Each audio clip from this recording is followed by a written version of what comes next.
All right, good morning everyone. I am Misty and this is Dinner on a Dime. And today's video is going to be revolving around 10 common mistakes people make when shopping at the grocery store or when grocery shopping, right? There are things we all do that are mistakes. I don't think there's any way to be perfect all the time in the grocery store. So take these with a grain of salt, right? I mean, we're all going to make mistakes. No one's perfect. We're all human. We've all got a lot of things going on. But these are some things to be aware of, to kind of internally set your mind that we can do better than what we've done in the past. And so I hope you will find them helpful. Make sure to like the video, subscribe to the channel if you haven't already, ring the little notification bell up in the corner, then you'll be notified when new videos like this come out on the channel. All right, so number one, this is something I've been guilty of in my life in the past, not so much in the present, but in the past. Shopping without a list. Okay, when you're shopping without a list and you're just walking around the store and you're doing whatever it is you want to do, you're picking up what looks good, you're going to have some things happen. Okay, you're going to have impulse buys, you're going to have exceptionally higher costs, you are going to forget items that you need, which are now going to lead you right back to the store in order to get those items if you choose to do so. All of this is a big negative, okay? We want to shop with a list. We want to be prepared with the knowledge of what it is we need to buy, and that will help us to avoid those things. So how do we do that? Shopping with a list can be super simple. It can be paper and a pen. It can be that you built your list online and you've already submitted it and you're just picking it up. You can even build your list online and then just go to the store and check it off, delete it as you go. You can build it in your notes, in your phone, whatever is most convenient for you. However it works, so that you know when you go into the store what it is you're looking for, how many you need, what price you should expect, etc., etc., etc. Okay, so number two, perishable items purchased in bulk. Okay, what does this mean? You ever go to Sam's Club and you buy like the huge bag of little potatoes because you think, oh, my family likes little potatoes and that's a great deal for such a big bag. Or, wow, bananas are a great price. I mean, bananas are always almost a great price, but bananas are a great price. I'm going to buy a ton of bananas, and then guess what? Your kids don't eat a ton of bananas, right? Or oranges. I don't know what it is about oranges in my house. They're very hit or miss and they just don't last. They will mold no matter where I put them in my house. I don't know what the deal is with that, but it would not be wise to buy perishable items in bulk unless you're going to share them with someone or you have a plan on how you're going to utilize that up front, okay? We're not going to guess. We're not going to figure it out as we go. We know what the plan is so that we know we're going to use all of that perishable item before it has a chance to spoil.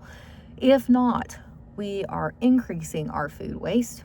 We are increasing our cost, and things just go bad before we have time to use them. And so we either have to have a plan on how to make it happen in a time frame where it will all be good, or we have to have a plan to share or donate or whatever the case may be, okay? Number three, not checking your expiration dates or product quality before you toss it into the cart. Okay, I'm not so bad about this myself, but this is one of my main gripes I have when I allow the stores to shop for me. They do not make sure that they're giving you products that are in date. They do not make sure that they are giving you good quality products. And in my instance, they don't even make sure they bag things where they will stay good until they get to your house, okay? A perfect example of this is they sent a bag a couple of weeks ago where I had meat on the bottom of the bag, my eggs in the middle, and then 2 more packages of meat on top. So my eggs were all squished between all of the meat. I've had them pull a chicken that the package was open. So by the time it got to my house, they had put it in a bag with lots of other things. There was blood all over everything in the bag. So the bagging leaves a lot to be desired in my eyes. But I get tired of paying for product that's already expired. I know things go past their expiration date. I preach that on this channel. However, the product I get from the store shouldn't already be expired, okay? I should have time to use it before it expires. And the product should be good, okay? The product should be good. I had a loaf of bread the other day. I put it in my cart. I wasn't paying attention to it. I mean, I look at the top of the loaf. I feel it, it feels good. Yay. When I got it home, like the entire bottom of the loaf of bread was molded and it was in date. It felt good, it looked good from the top, but sure enough, had I flipped that package over, I would have noticed that it was completely molded on the bottom. And so just make sure you're checking your expiration dates and your quality of your products, especially if that's something that's important to you. It's important to me. I want the best value for my dollar, right? Okay, number 4, you misjudge how much fridge or freezer space that you have available in your home. I am bad about this because I go to the store and I find meat markdowns and I just buy them. I don't think about how I'm going to store them. I don't think about, do I have freezer space to keep these items? I don't think about it. I just buy it and I go. And so that has bit me more than once where I get home and I'm like, oh my gosh, I don't have any freezer space for this. How am I going to make this work where this doesn't now go bad? What this can do is it can lead to more spoilage, because if you don't just go ahead and use it, or you don't find a way to be able to fit it in, then it's just going to sit there and spoil. And so now you've spent more money, and you've made bad food decisions, and you can make bad storage decisions here too. You can get frustrated, you can just cram things in, you cannot package it correctly, leading to more freezer burn, more spoilage in your freezer. And so you really do have to know what amount of space you have to work with so that you know you're only buying the products you can store effectively. All right, number 5, shopping with a distracted mindset. Okay, this has been a big one for me lately because of everything that's going on at home. So I talked to you guys about the fact that my husband and my son were in a major car accident in November. It is January, hold on, I'm gonna lift you up so I can see the date under you, the 12th, when I am recording this video for you guys. And guess what? They are still dealing with injuries from that car accident. My husband is getting a little better every day. My son has a long road ahead of him. My son he's 11. We know for a fact his care will go until he's at least 15. And part of it will be lifelong maintenance care for him. And so there's just been a lot going on in my head, right? And so prepping, meal planning, list making, everything like that has been a struggle for me lately. And that's not normally me.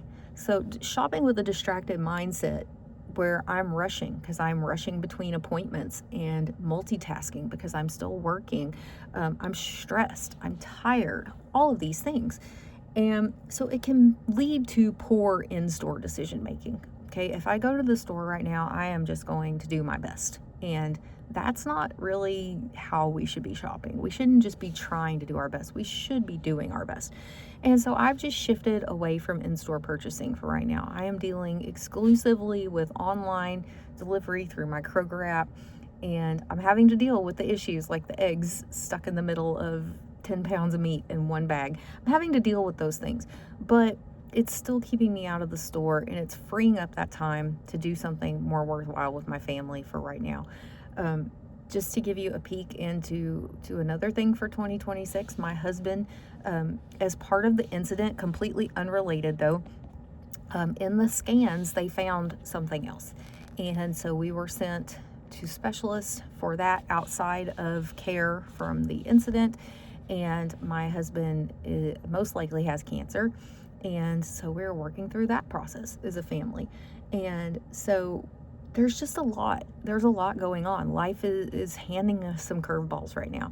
So making sure that we're staying out of the store right now and we're just internalizing and we are making things as easy on ourselves as possible. I am giving myself grace. I am giving myself time to work through everything that comes my way, and that's been super helpful. So there you go. Number 6, buying items that you don't know how to incorporate into your meals. Okay, have you ever been guilty of this where like you see kale is the rage, right? And so you start buying a bunch of kale, but you have no clue how to use kale. Or I have done this where I went to the farmer's market and I'm like, okay, I'm just going to get whatever looks good at the farmer's market and then I'm going to use it. But I have no clue how to use blackberries. Yeah, my family's not a big berry family. So for me, blackberries is like, I don't even know how to work with that. So this can lead to more spoiled food and higher costs because you can develop a food avoidance to those items. Like you buy it and then you just don't know how to use it, and so you just keep pushing it off and it sits there longer and longer and longer until it finally goes bad, and then you're just going to toss it, right? So go in with a plan. Don't buy products that you don't know how to use, okay? Number 7, buying new or advertised items that you see pushed on your social media. Okay, has anyone done this one? I know I have. Like maybe you see probiotic soda and that's the latest and greatest ragey, like not ragey, but like rage in our area, right? Like everyone's talking about probiotic sodas. They're trendy, which is great, but they're a higher cost. And if you don't know if this is something that your family's going to enjoy and you buy those items and you don't actually use them because then your family doesn't like them, that is going to lead to increased costs and more spoilage and more waste in your house. And so on something like that, I would just say tread lightly. Okay, if you want to try out something that's maybe going to be more health impact for your family, or you want to try something new, that's fine, but don't immediately go out and stock up on like, you know, a 20 count case of probiotic soda that's really expensive if it's not something you know you're going to like. Try one and then go from there, okay? Number 8, shopping with no consideration of your family's actual needs and your time demands. Okay, so this kind of goes back to what I was talking about in the other tip. Right now, I know that my family has certain dietary needs, okay? I have dietary needs from my stomach surgery a few years ago. Still have to deal with that to this day. My daughter has dietary needs to get ready for the military. My son and my husband, who are recovering from injuries, and now my husband going into a medical battle like he is, there are certain dietary restrictions and things that we need to do. Foods we need to eat to promote our own health. And so what I say here is, okay, that's all fine and well, but what is our time demand? Am I going to have time to do all of the things that I need to do? And if my family's not actually going to do it, or my time situation is not actually going to allow me to do it, then I can buy too many things. Things will spoil when they don't eat them or when I don't use them because I don't have time to. And so you have to be realistic here, right? What do you need to buy to actually feed your family, and do so in a way that they're going to actually eat the food and you'll use it before it goes bad, because your time demand is going to vary. Let me go back one step here. Sorry, I should have said this earlier. So the type of cancer that my husband is potentially looking at, they are 85% certain it is cancer. We don't know for sure yet. We are going under the assumption that it is. Will not require chemo or radiation, which is a godsend. This will be a surgical removal. We are looking at the March timeframe for that, but just throwing that out there. I don't want to concern people that think, oh my gosh, you know, now they've got to deal with this and this. We are lucky, okay, and we are looking at it as such. We are lucky that this is something that can have a surgical intervention and a full recovery, and we will go on down the road, okay? So I just want to put that out there. Yes, there are some things we have to go through getting there, some testing, some different things. There will be testing afterwards, but I just want you to know, like, we're good, okay? Number 9, buying too many prepped or packaged items at a premium price versus just buying a larger size and doing it yourself. Okay, so what am I talking about here? Bags of chips, buying the little individual bags. For walking tacos, buying little bitty bags of Doritos instead of just getting a big bag and squishing it up in bowls, right? Cookies, buying the little snack packs of cookies for your kids' lunches instead of buying a big package of cookies and splitting them up yourself. There's a million different versions of this. It can also be things like, instead of buying a big bag of carrots and peeling them and cutting them up yourself, you buy the pre-peeled little baby carrots. It can be that you buy the individually cut apple slices with caramel sauce in little packets, instead of buying, you know, a bag of apples and cutting them up and then putting caramel sauce into little containers. There's a million different already prepped and packaged items out there, but just remember, you are paying for that convenience. You are paying for them to prep it for you. You are paying for all of that packaging that's not the best for the environment, right? So just remember, buying too much of that is going to hurt your budget. All right, and then number 10, failing to check for alternatives or substitutions first. So I am a big fan of this. So can I substitute something for a single-use ingredient? So if it's something I'm gonna buy to go in one recipe, do I really need to spend the extra money on that, or can I substitute something that I already have? If I do need to buy a specialty ingredient, is there a store brand that is equivalent to a name brand item? So if I'm gonna have to buy coconut milk for something, do I have to have a brand name coconut milk, or can I buy a store brand coconut milk? Or does a specialty brand exist at a lower price point? So if I am going to buy something anyways as a specialty ingredient, can I look at a store like maybe an ethnic foods market or a world market or a central market, something like that, that maybe offers some specialty brands, but they actually come in at a lower cost point? So that's just something you can kind of play with and experiment with and figure out for yourself. I will say this, if it is a specialty ingredient that I'm going to buy one time, I'm probably going to look for a way to buy it out of like a bulk bin so I can buy a very small quantity of it, or I'm going to look at like my cheaper grocery stores and see if I can find like their brand of it. I'm not going to go to a name brand store like a Tom Thumb and pick up the most expensive version of that single-use ingredient. I'm going to find something that's more realistic for my budget for that week.